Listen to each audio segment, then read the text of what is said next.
कमला एक बहुत स्वार्थी महिला है। उसने पैसों के लिए एक ऐसे इंसान से शादी की जो पहले से शादीशुदा और एक बच्चे का पिता भी था। कमला के पति को मरे हुए एक अरसा बीत गया है।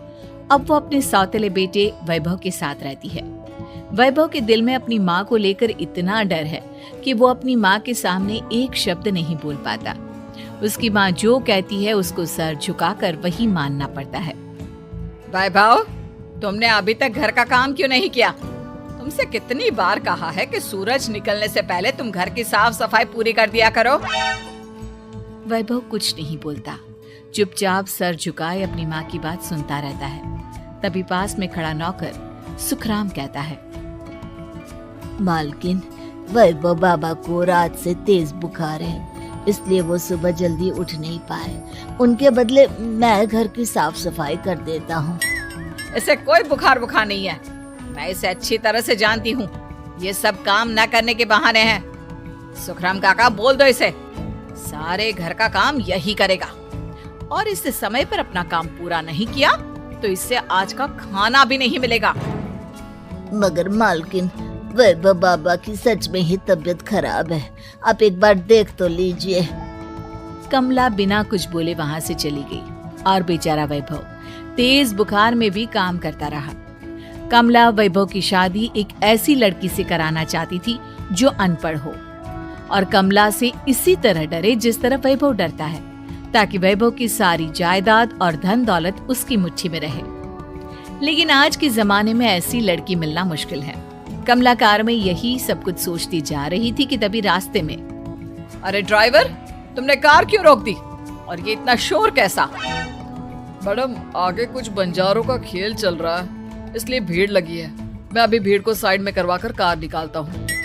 ड्राइवर भीड़ को साइड करके कार निकालने की कोशिश करने लगा कि तभी कमला की नजर रस्सी पर चल रही एक फुलवा नाम की बंजारन पर पड़ी। क्यों ना मैं इस बंजारन की शादी वैभव से करा दूं? ये तो अनपढ़ लग रही है, मेरे पैरों तले दबकर भी रहेगी। मुझे अभी इसके माँ बाप से बात करनी होगी। ये सोचकर कमला ने उन बंजारों से बात की और उन्हें शाम को अपने घर बुलाया। फुलवा के माता पिता वहां उसे लेकर आ गए। उन्होंने इतना आलीशान घर पहले कभी नहीं देखा था। अच्छा हुआ आप लोग आ गए। देखिए, मुझे घुमा फिरा कर बात करने की आदत नहीं है, इसलिए सीधे सीधे मुद्दे पर आती हूँ। मुझे आपकी बेटी बहुत पसंद है। मैं अपने इकलौते बेटे की शादी आपकी बेटी फुलवा से कराना चाहती हूँ। इसके बदले में आप जो चाहो वो ले सकती है। तभी फुलवा की माँ कहती है, ये क्या कह रही है मैम साहब? कहीं आप हमारी गरीबी का मजाक तो नहीं उड़ा रही ना? आप मेरे बेटे से मिल लो। अगर आपको मेरा बेटा पसंद आता है तो मैं कल से ही शादी की तैयारी शुरू कर दूंगी। सुखराम, वैभव को लेकर आओ। फुलवा अपनी माँ के कान में फुसफुसाती है, माँ, कहीं इस मेम साहब का छोरा पागल तो ना है? फुलवा अपनी माँ से बात कर रही होती है कि वैभव वहां आता है। फुलवा उसे देखती ही रह जाती है और उसके माता पिता उसकी शादी तय कर देते हैं। शादी वाले दिन किसी को फुलवा और वैभव की बेमेल विवाह की बात समझ में नहीं आती। फिर भी एक औरत कमला से पूछ ही लेती है, कमला जी, आपने अपने इकलौते बेटे की शादी देहाती गवार से क्यों करा दी? ये बंजारन आपके घर की बहू बनने लायक तो नहीं है। कम से कम अपने स्टेटस का ही ख्याल कर लिया होता। बहू तो अपने टक्कर की लाती, आपने तो बंजारन को ही बहू बना लिया। अब कमला को समझ में नहीं आ रहा था कि इस बात का क्या जवाब दे। वो कुछ देर चुप रही और सोच समझ कर कहती है, बहन जी, आपको तो पता है आजकल के बच्चे किसी की बात कहाँ सुनते हैं। मैं तो अपनी बहू एक पढ़ी लिखी और अपनी सोसाइटी की ही ढूंढ रही थी, लेकिन मेरे बेटे ने मेरे सामने इस बंजारन को लाकर खड़ा कर दिया। बोला कि मैं शादी करूंगा तो इसी से। अब भला मैं क्या करती? मुझे अपने बेटे के सामने झुकना ही पड़ा। कमला की ये बातें सुखराम भी सुन रहा था। उसने ये सारी बातें वैभव को जाकर बता दी। काका, मैं तो फुलवा को जानता भी नहीं, फिर माँ मेरे बारे में झूठ क्यों कह रही है? अरे बेटा, तुम कितने भोले हो, तुम्हें कुछ भी नहीं पता।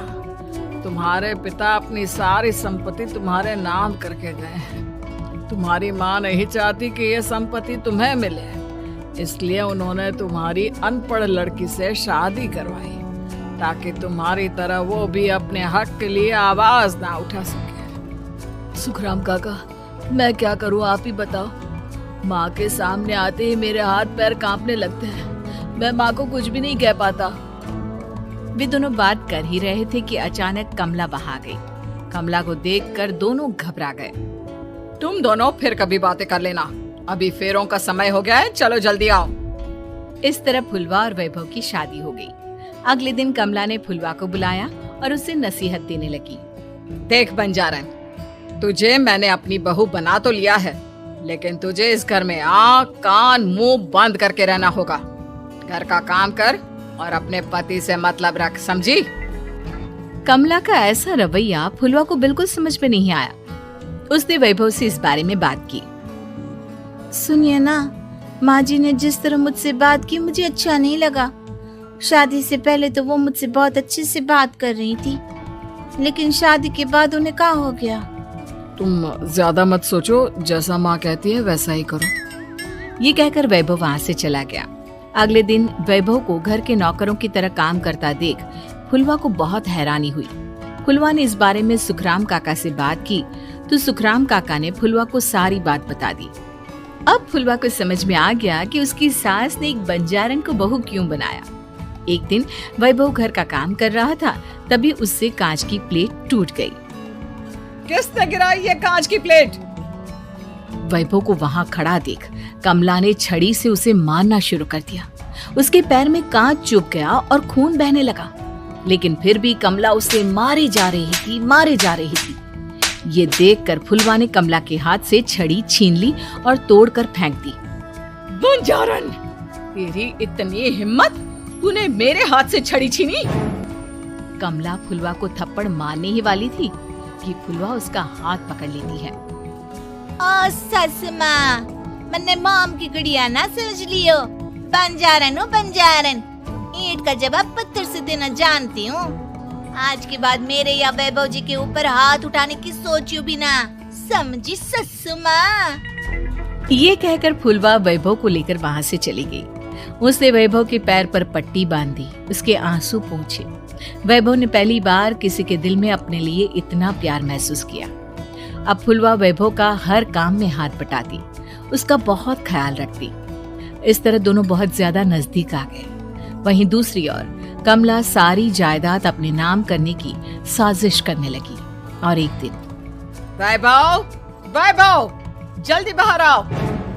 कमला की आवाज सुनकर वैभव और फुलवा अपने कमरे से बाहर आ गए।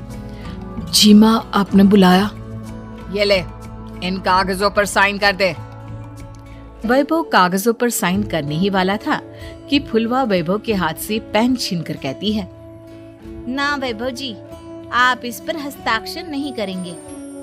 आओ बंजारन, मैं तुझसे बात नहीं कर रही। ये बात मेरे और मेरे बेटे के बीच की है। चुपचाप पेन दे दे, नहीं तो तेरी खाल उधेड़ लूंगी। ससु माँ, बंजारन की खाल इतनी भी ढीली ना होवे कि कोई भी उधेड़ लेवे। जो यकीन ना आता हो तो देख ले उतार के। और हाँ, बंजारन जरूर हूँ पर अनपढ़ ना हूँ।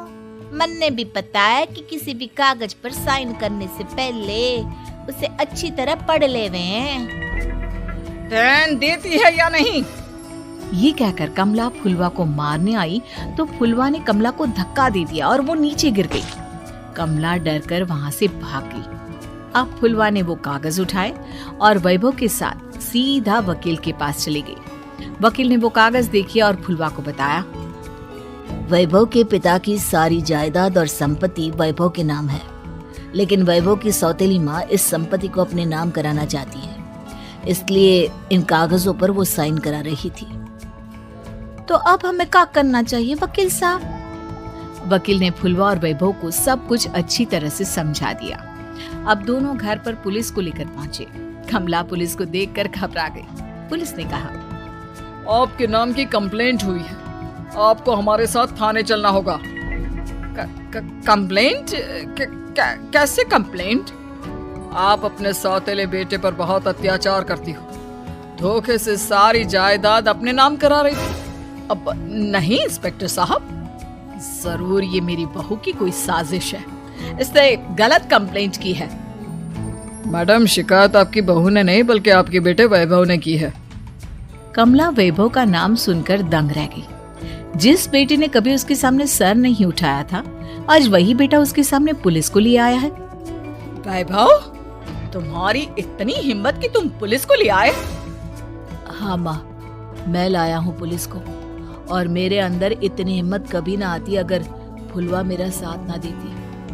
आपने बंजारन बहू को लाकर अपने ही पैर पर कुल्हाड़ी मारी है माँ। मैडम, अब की बात खत्म हो गई हो तो चलो हमारे साथ। वैभव, मुझे माफ कर दो, मुझे थाने मत भेजो।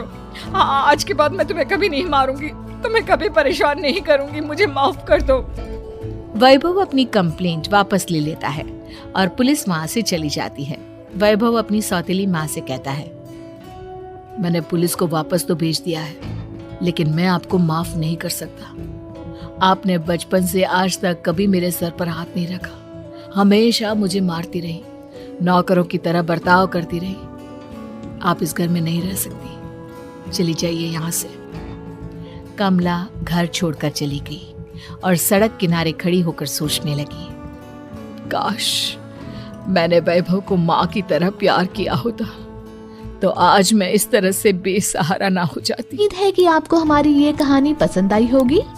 कृपया हमारे चैनल को सब्सक्राइब करें और सभी अपडेट्स के लिए बेल आइकन जरूर क्लिक करें। और हाँ, वीडियो लाइक और शेयर करना मत भूलिएगा। Bye bye.